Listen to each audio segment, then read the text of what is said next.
Market segmentation is the research that defines whether the business divides its consumers or demographic into smaller groups based on features such as age, income, personality traits, or behavior. The segmentation of marketing means splitting the marketing into sections that represent customer needs and wants. അതായത് market segmentation നമുക്ക് research ആയിട്ട് consider ചെയ്യാം. ആ റിസർച്ചിൽ എന്തൊക്കെയാണ് define ചെയ്യുന്നത്? അതായത് കൺസ്യൂമേഴ്സിനെയോ അല്ലെങ്കിൽ ഡെമോഗ്രാഫിക്സിനോ business എന്ത് ചെയ്യുന്നു? സ്മോളർ ഗ്രൂപ്പ്സ് ആയിട്ട് ഡിവൈഡ് ചെയ്യുന്നു. എന്ത് ബേസിലാണ് ഈ സ്മോളർ ഗ്രൂപ്പ്സ് ആയിട്ട് കൺസ്യൂമേഴ്സിനെ സ്പ്ലിറ്റ് ചെയ്യുന്നത് അല്ലെങ്കിൽ ഡിവൈഡ് ചെയ്യുന്നത്? Based on features such as age, ഒന്നെങ്കിൽ ഏജ് അടിസ്ഥാനത്തിലായിരിക്കാം, അല്ലെങ്കിൽ ഇൻകം അടിസ്ഥാനത്തിലായിരിക്കാം, അല്ലെങ്കിൽ പേഴ്സണാലിറ്റി ട്രേറ്റ്സ് ബേസ് ചെയ്തിട്ടാകാം, അല്ലെങ്കിൽ ബിഹേവിയർ ബേസ് ചെയ്തിട്ടാകാം. ഇത്രയും ക്രൈറ്റീരിയാസ് ബേസ് ചെയ്തിട്ടാണ് കൺസ്യൂമേഴ്സിനെ സ്മോളർ ഗ്രൂപ്പ്സ് ആയിട്ട് ഈ ബിസിനസ് ഡിവൈഡ് ചെയ്യുന്നത്. സെഗ്മെന്റേഷൻ ഓഫ് മാർക്കറ്റിംഗ് എന്നതുകൊണ്ട് ഉദ്ദേശിക്കുന്നത് എന്താണ്? മാർക്കറ്റിനെ സെക്ഷൻസ് ആയിട്ട് സ്പ്ലിറ്റ് ചെയ്യുക എന്നുള്ളതാണ്. That represent customers needs and wants. അതെന്താണ് ഈ splitting of marketing into sections represent ചെയ്യുന്നത്? കസ്റ്റമറുടെ നീഡ്സും വാണ്ട്സും ഒക്കെയാണ്. ഇനി 3 ടൈപ്പ് ഓഫ് സെഗ്മെന്റേഷൻ ഉണ്ട്. First one is geographic segmentation, which means dividing your audience based own country, region, state, province, etc. Next one is demographic segmentation, dividing your audience based on age, gender, education level, occupation, gender, etc. Geodemographic segmentation, a combination of demographic and geographic. Behavioral segmentation, dividing your audience based on how they interact with your business, what they buy, how often they buy, what they browse.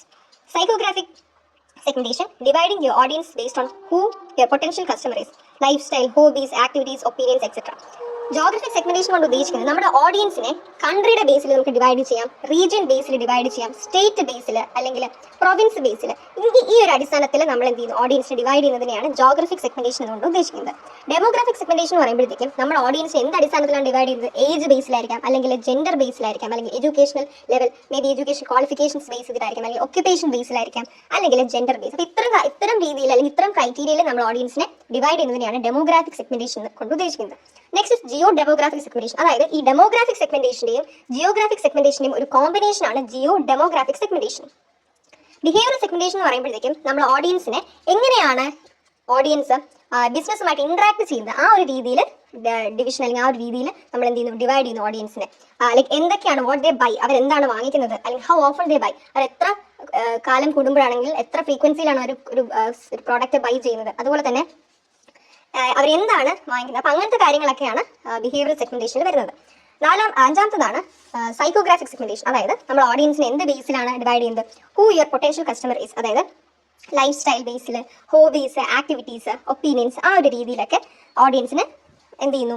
Divide ചെയ്യുന്നു. Okay, life style ബേസിലായിരിക്കാം, അല്ലെങ്കിൽ അവർ ചെയ്യുന്ന ഹോബീസിന്റെ ബേസിൽ നമുക്ക് audience divide ചെയ്യാം, ആക്ടിവിറ്റീസിന്റെ ബേസിൽ, അവരുടെ അഭിപ്രായത്തിന്റെ ബേസിൽ, അങ്ങനെയൊക്കെ. ഇനി benefits of market segmentation. Market സെഗ്മെന്റേഷന്റെ ബെനിഫിറ്റ്സ് എന്തൊക്കെയാണ്? Increase sales. നമുക്ക് സെയിൽസ് നല്ല രീതിയിൽ ഇൻക്രീസ് ചെയ്യാൻ പറ്റും. Increase growth rate. ഒരു ബിസിനസിന്റെ ഗ്രോത്ത് റേറ്റ് സ്വാഭാവികമായിട്ടും സെയിൽസ് കൂടുമ്പോൾ ഗ്രോത്ത് റേറ്റും കൂടുന്നു.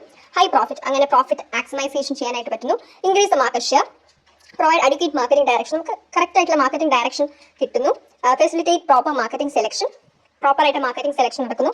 Health targeting and positioning. ഈ സെഗ്മെന്റേഷൻ നന്നായിട്ട് ഇരിക്കുമ്പോൾ നമുക്ക് എന്ത് ചെയ്യാൻ പറ്റും? ടാർഗറ്റിംഗും പൊസിഷനും ഒക്കെ ഹെൽപ്പ് ചെയ്യുന്നു ഈ സെഗ്മെന്റേഷൻ. Attract new customers. പുതിയ കസ്റ്റമേഴ്സിനെ അട്രാക്ട് ചെയ്യാൻ പറ്റുന്നു. Provide A competitive advantage.